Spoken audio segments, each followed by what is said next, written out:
হ্যাঁ, জিসান প্রেম করতো এক বিধবা নারীর সাথে, এটা সত্য কথা। সাহাবীদের মধ্যেই প্রেম গঠিত ঘটনা ঘটতো। একটা সময় এগুলো, যেমন অন্যের স্ত্রীকে ভালো লাগতো, তারপরে তাকে বলতো যে তোমার স্ত্রী আমাকে দিয়ে দাও। এটা নবীদের মধ্যেও ঘটেছে, যদিও ওটা অন্যায় না।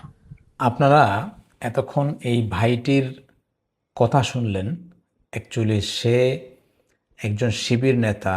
তার পাপটাকে আহ, স্বাভাবিক করার জন্য সে সাহাবী এবং নবীরাও সেই রকম পাপ করছে, এই রকম কথা সে বলে ফেললো। এখন এর পরের ভিডিওতে দেখলাম যে সে আবার অনুতপ্ত হয়েছে। সে বলছে যে আলেমরা তার সমালোচনা করছে অ্যান্ড বিষয়টা অপ্রাসঙ্গিক ছিল।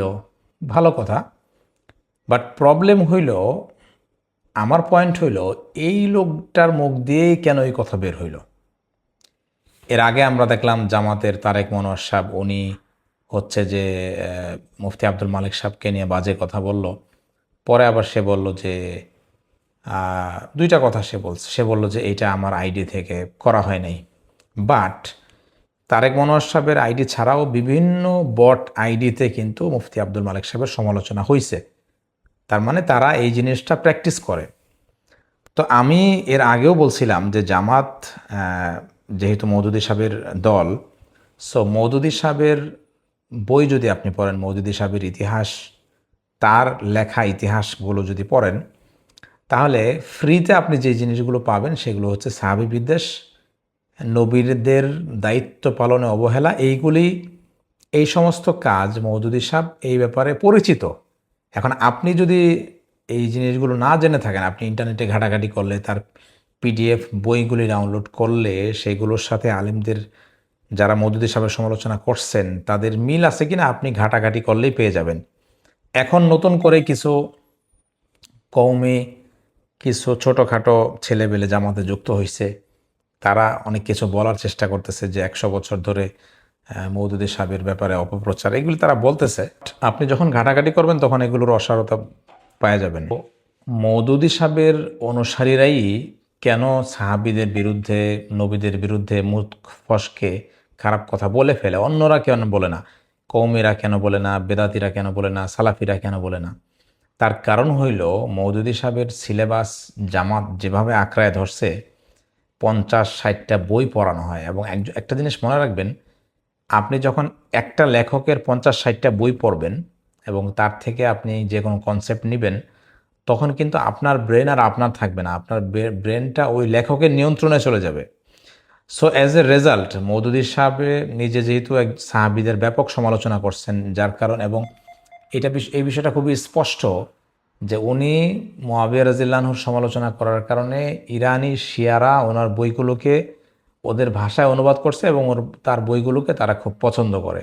এটা একটা কারণ, আপনি খুঁজে দেখতে পারেন যে ইরানে মওদুদী সাহেবের বই পাওয়া যায় কিনা। এটা মওদুদী সাহেবের ছেলে, তারপরে ওনার সম্পর্কে আরও যারা জানেন তারা এগুলো বলছেন। এখন তার মানে আমরা বুঝতে পারলাম যে সুলাইমান অ্যানালাইসিস, অনেকে তাকে প্যারালাইসিস বলে, বাট আমি নাম বিকৃত করতে রাজি না। এই ভাইটি মুখ ফসকে সাহাবীর সমালোচনা এই জন্য বলে ফেলছে যে তারা, জামাতের যারা মৌলিক লোক, তারা কিন্তু সাহাবীদেরকে গুনাহগার মনে করে। এবং কোরআনে যেটা আছে, আল্লাহ বলছেন রাদিয়াল্লাহু আনহুম ওয়া রাদু আন, আল্লাহ তাদের উপর রাজি, তাদেরকে আল্লাহ মাফ করে দিয়েছেন, এটা তারা মানে না। তো এই লোকরা দেখলাম যে সে নবীদের ব্যাপারে বলল যে আমি নবীদেরকে মাসুম মনে করি, সাহাবীদেরকে জান্নাতি মনে করি। এগুলো তার বলতে হয়েছে কেন? তার কারণ হইল ভিতরগতভাবে সে বিদ্বেষী লালন করে, যেটা তার কথায় বের হয়ে গেছে। সো আমি এই জিনিসটা জামাতকে আগে বলছিলাম যে জামাত একটা ভ্রান্ত দল, বাট যেহেতু রাজনৈতিক কার্যকলাপের শৃঙ্খলার কারণে তারা অনেক আগায় গেছে, এই জন্য অনেক কওমি আলেমরাও, ইয়াং তরুণরা তাদেরকে, তাদের রাজনৈতিক কার্যকলাপকে সাপোর্ট করছে, বাট তাদের আকীদা কিন্তু মেনে নেয় নেই। তো যদি কওমিদের কাছাকাছি থাকতে হয় বা হচ্ছে যে বাংলাদেশের সমস্ত মুসলিমদেরকে সাথে নিয়ে জামাত রাজনীতি করতে চায়, তাহলে তার মুখে লাগাম দিতে হবে। বাট জামাত পারতেছে না। পারতেছে না কেন? কারণ ওই যে মওদুদী সাহেব, তার যে প্রেতাত্মা, ওইটা ধাক্কা দিয়ে মুখ দিয়ে কিছু একটা মানে বাজে কথা বের করে দিতেছে। সো এই জন্য আমি বলছি যে জামাতকে লাগাম দিতে হবে। আর এই যে লোকটা সুলাইমান অ্যানালাইসিস, সে খুব ইনিয়ে বিনিয়ে সাধারণ মুসলমানদের অন্তরে কিন্তু আলেম বিদ্বেষ এবং পূর্বসূরি মুসলমানদের ব্যাপারে বিদ্বেষ ছড়াইতো। এবং আমি অনেকেই বলতেছে হয়তো বা এটার শাস্তি হিসেবে আল্লাহ তাআলা তার মুখ দিয়ে এরকম কিছু বের করে দিছে। আবার অনেকে বলে যে ভাই সে তো তওবা করছে, সে তো মাফ চাইছে, কেন আপনারা তার সমালোচনা করেন? দেখেন, এইটা সে যে ধরনের ওয়ার্ডগুলো বলছে যে নবীরা প্রেম করে, এইগুলো মূলত নাস্তিকরা বলে, নাউজুবিল্লাহ, আমাদের রাসূলের ব্যাপারে বলে। সো নাস্তিকদেরকে দের ব্যাপারে আমরা যেমন সিরিয়াস, তার এই কথার ব্যাপারেও আমরা সিরিয়াস। এই কথাগুলো যে সেই বলবে, বলার পরে বলবে আমার ভুল হয়ে গেছে, আমার মাফ করে দেন।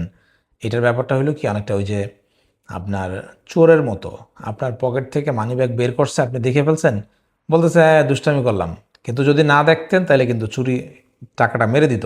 তো এই ভদ্রলোক তার কন্টেন্ট সে ভিডিও করছে, তারপরে আপলোড করছে, এটার যদি সমালোচনা না হইতো তাহলে কিন্তু সে সরাইতো না। সমালোচনা হওয়ার কারণে সে সরাইছে।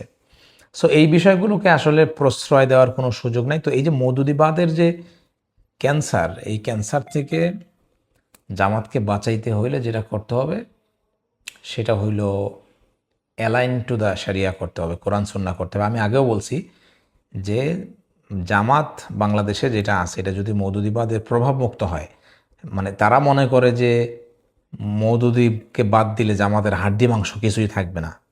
কিন্তু আমি মনে করি মওদুদি সাহেবের বই যেগুলো বিতর্ক নাই সেগুলো রেখে বাকি অন্য লেখকদের, অন্য যারা যারা বড় বড় আলেম আছে, যেমন মুসলিম ইতিহাসের যারা বড় আলেম আছে, ইবনে হাজার আসকালানি আছে, ইমাম নববী আছে, আমাদের বাংলাদেশের বিগত সময়ের কি বলে, যারা বিগত আলেম সময় যারা অতিবাহিত হয়েছেন, খন্দকার আবদুল্লাহ জাহাঙ্গীর আছেন, এই ধরনের মানুষের বই যদি রাখে তাহলে আমি মনে করি যে কিছুটা ব্যালেন্স হবে। তাইলে আর মুখ দিয়ে এই ধরনের বেফাস কথাবার্তা বের হবে না। আর এই জিনিসগুলো যদি কন্টিনিউ হইতে থাকে তাহলে জামাত কিন্তু অস্তিত্ব সংকটে পড়বে। সো আপনারা জানাবেন ভিডিওটা কেমন লাগলো এবং জনসচেতনতার সাথে স্বার্থে ভিডিওটা শেয়ার করবেন। আল্লাহ হাফেজ।